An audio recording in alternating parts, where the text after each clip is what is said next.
Now use of that. अब आप लोग समझ रहे होंगे कि डैट का भी सर वही समान यूज है जो कि हु का है। हु का use who also use for person and things and may refer to singular plural nouns. तो why do we use that?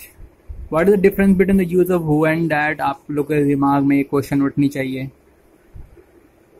तो देखिए, हु सामान्यतः हु का इस्तेमाल होता है, डैट का बहुत कम यूज होता है, बहुत कम। जैसे कि this is the boy that I told you of, और the man who is honest is respected. तो सेंटेंस पर निर्भर करता है। This is the boy who I told you of, यहाँ हु का मतलब गलत निकल जा रहा है। पर्सन्स के तो उपयोग में आ रहा है, लेकिन this is the boy that I told you of, जिसके बारे में मैं आपको बतलाया था, ये वही लड़का है।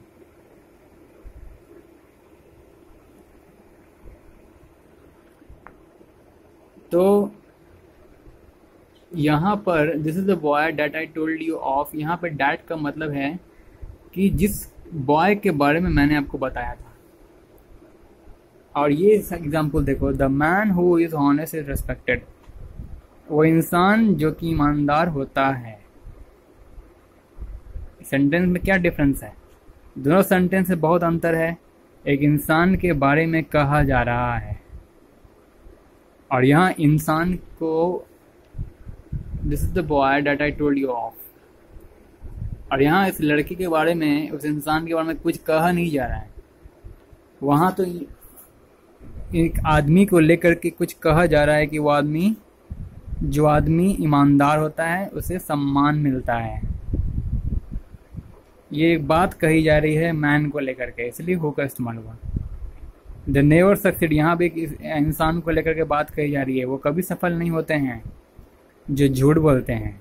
यहाँ भी एक बात कही जा रही है इंसानों को लेकर के। तो ऐसे सेंटेंस में हु का इस्तेमाल होता है जहाँ किसी आदमी को या व्यक्ति को लेकर के कुछ स्टेटमेंट, कुछ वास्तविकता, कुछ फैक्ट कही जा रही हो।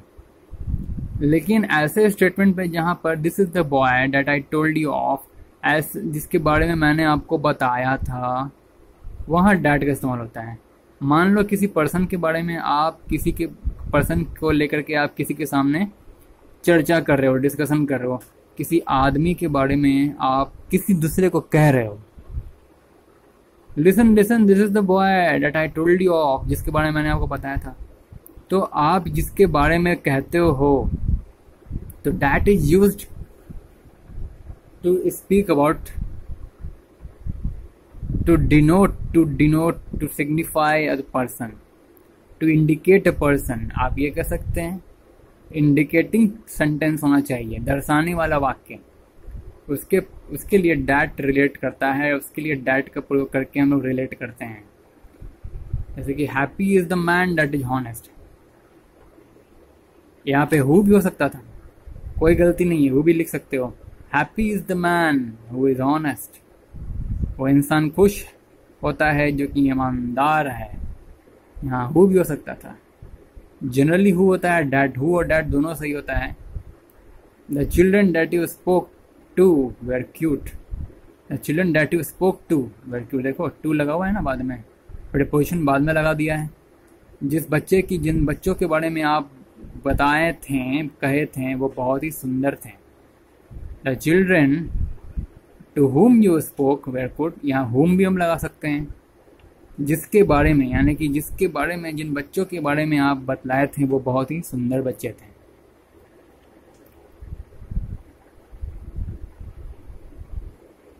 तो the children were cute,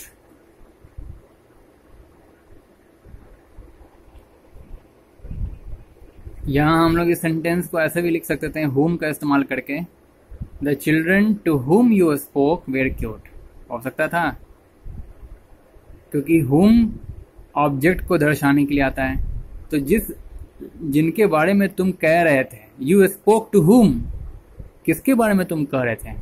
you spoke to that children, you spoke to the children, you spoke about the children. तो ये हो गया कर्ता, ये हो गया क्रिया, और चिल्ड्रन क्या हो गया? कर्म हो गया। चिल्ड्रन ऑब्जेक्ट हो गया। तो हुम इस्तेमाल करके भी हम वाक्य को रिलेट कर सकते हैं the children to whom you spoke were cute, ऐसा ही बन सकता था। तो ठीक है, अब आइए हु वर्सेस हुम में कुछ दिमाग लगाते हैं। देखिए हु सब्जेक्ट के लिए होता है, who did you see and whom did you see में क्या अंतर है। हु डिड यू सी मतलब तुम, यहाँ पे सब्जेक्ट तुम हो जो देखते हो, तुम ही सब्जेक्ट हो, देखने वाले भी तुम ही हो।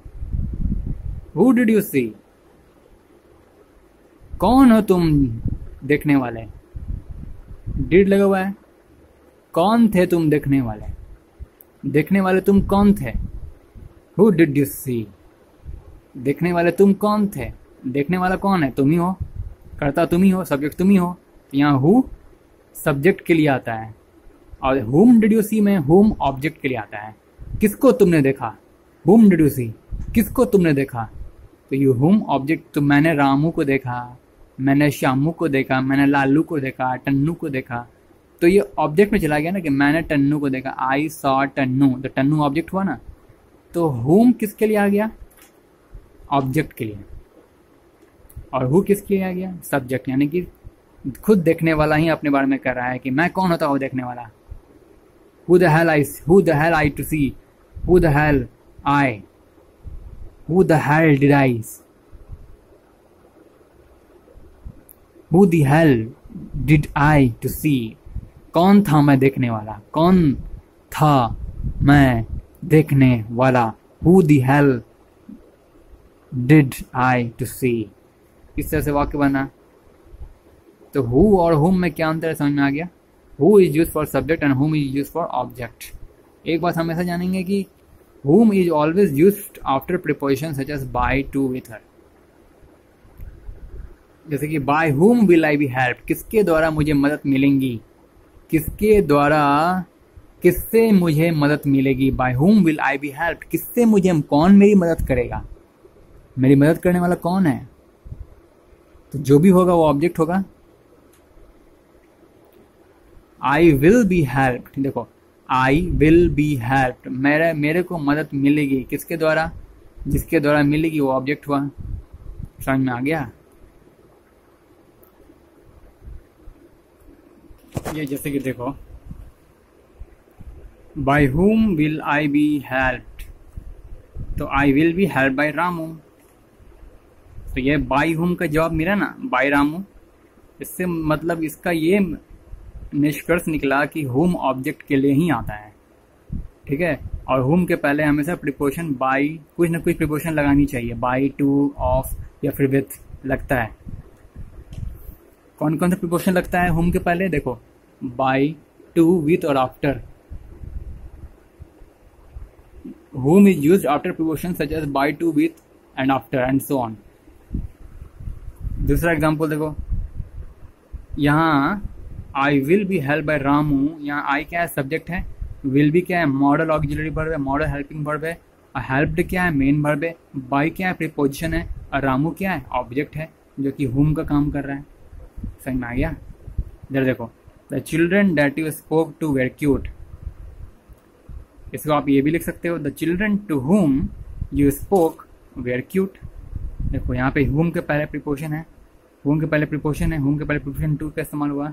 और children to whom you spoke were cute, तो हुम यहाँ पे क्या है, ऑब्जेक्ट के लिए, ऑब्जेक्ट के सेंस में।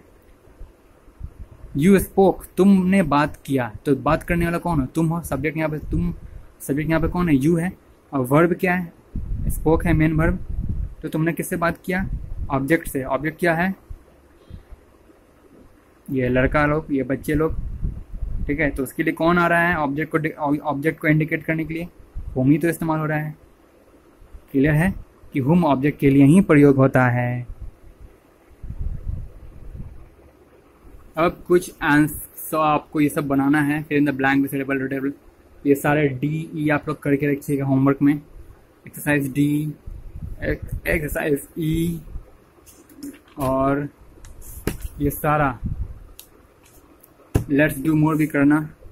अभी हम लोग पढ़ेंगे इंट्रोगेटिव प्रोनाउंस। चलिए स्टार्ट करेंगे। अब इंट्रोगेटिव प्रोनाउंस क्या है भाई, देखो who, whom, whose, what, these are all the interrogative pronouns। तो तो आपने अभी तक पढ़ा हु, हुम, हुज, व्हाट। हु, हुम और हुज रिलेटिव प्रोनाउंस के रूप में भी आपने इसको पढ़ा, लेकिन अंतर क्या है? जब हु, हुम, हुज का प्रयोग सीधे आप सवाल क्वेश्चन, डायरेक्ट क्वेश्चंस के रूप में, क्वेश्चंस आस्किंग के रूप में जब इन शब्दों का इस्तेमाल करेंगे तो इंटरोगेटिव प्रोनाउंस कहलाएगा। मगर नाउन के बाद इनका प्रयोग होगा तो यह रिलेटिव प्रोनाउन कहलाएगा। जब आप नाउन के बाद इसका प्रयोग कर रहे थे तब यह रिलेटिव प्रोनाउन कहलाया था। जैसे यहाँ the man who is honest is respected, तो यहाँ पर नाउन के बाद हु का इस्तेमाल हुआ है, इसलिए हु रिलेटिव प्रोनाउन है। The never succeed who tell a lie, यहाँ पर क्या हो रहा है? सब्जेक्ट के बाद हु का इस्तेमाल हो रहा है, इसलिए ये सब रिलेटिव प्रोनाउंस है।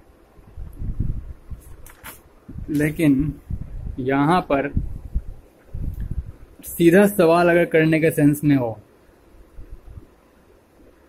Who is at the door, whom do you expect to be there, ये सब क्या है? डायरेक्ट क्वेश्चन फॉर्मिंग सेंस दे रहा है। जैसे कि you will notice the pronouns in italics in above sentence are similar in the form to the relative pronouns. So what is the definition of interrogative pronouns? Words that are used for asking direct questions are called interrogative pronouns. सीधा question पूछने के रूप में इस्तेमाल जो शब्द होता है उसी को इंट्रोगेटिव प्रोनाउंस कहते हैं। तो रिलेटिव प्रोनाउंस से इसका क्या अंतर हुआ? रिलेटिव प्रोनाउन और इंट्रोगेटिव प्रोनाउन के बीच में क्या अंतर हुआ कि रिलेटिव प्रोनाउंस का इस्तेमाल नाउन के बाद होता है। देखो फिर से देखो, यहाँ नाउन है, उसके बाद हुआ, यहाँ पे देखिए this is a boy, whose noun के बाद हो रहा है। यहाँ देखिए द काउ, विच काउ के बाद हो रहा है। This is a boy, that, happy is the man, that, the children, that, है ना। तो नाउन के बाद हु, विच, हुज का प्रयोग होता है, यानी कि रिलेटिव प्रोनाउन का प्रयोग नाउन के बाद होता है, लेकिन इंट्रोगेटिव प्रोनाउंस का प्रयोग सीधा डायरेक्टली होता है, स्टार्टिंग में होता है, बिल्कुल नाउन के बाद वगैरह कोई चक्कर नहीं होता है। जैसे कि who is at the door, whom do you expect to be there, देख सकते हैं। What do you expect from me, what do you prefer, tea और कॉफी, क्या पसंद करिएगा, टी और कॉफी। सीधा direct questions, asking direct questions, word that are used for asking direct questions are called interrogative pronouns. बहुत आसान है। अब देखो विच, इसे पढ़ लिया आपने, विच इज योर फ्रेंड, विच का इस्तेमाल पर्सन और थिंग दोनों के लिए होता है, पहले पढ़ा आपने। व्हाट के इस्तेमाल के बाद चीज़ों के लिए होता है, what have you purchase, what did you say, खत्म। अब कभी कभार sometimes interrogative pronouns are used in asking indirect questions. कभी कभार इंट्रोगेटिव प्रोनाउंस यानी कि हु, हुम, हुज, व्हाट का इस्तेमाल हम लोग इनडायरेक्ट क्वेश्चंस के रूप में करते हैं। मतलब कि आपके ज़रिए मैं क्वेश्चन पूछूंगा, मुझे कुछ क्वेश्चंस पूछने हैं वो जो मैं आपके ज़रिए पूछूंगा, तो उसको कहते हैं इनडायरेक्ट क्वेश्चंस। मतलब किसी की मदद से, किसी के सहारे आप सवाल पूछवाते हैं, तो उसे कहते हैं इनडायरेक्ट क्वेश्चन। जैसे आस्क, पूछो उससे व्हाट ही वांट्स, ये हो गया इनडायरेक्ट क्वेश्चंस। चलिए इसी के साथ चैप्टर एंड होता है। एफ, ये आपका होमवर्क में रह गया। Complete the following sentence, interrogative pronoun से भरना है, बड़ा आसान है, ये भी होमवर्क में है। लेट्स डू मोर को भी प्रैक्टिस कीजिएगा, ए बी सी सब होमवर्क में, ए बी सी होमवर्क बनाइएगा, ए बी सी, और बाकी जितना जितना मैंने छोड़ा है वो सबको भी आप होमवर्क में सॉल्व करके रखिएगा। मिलते हैं अगले वीडियो में। एडजेक्टिव पढ़ेंगे कल।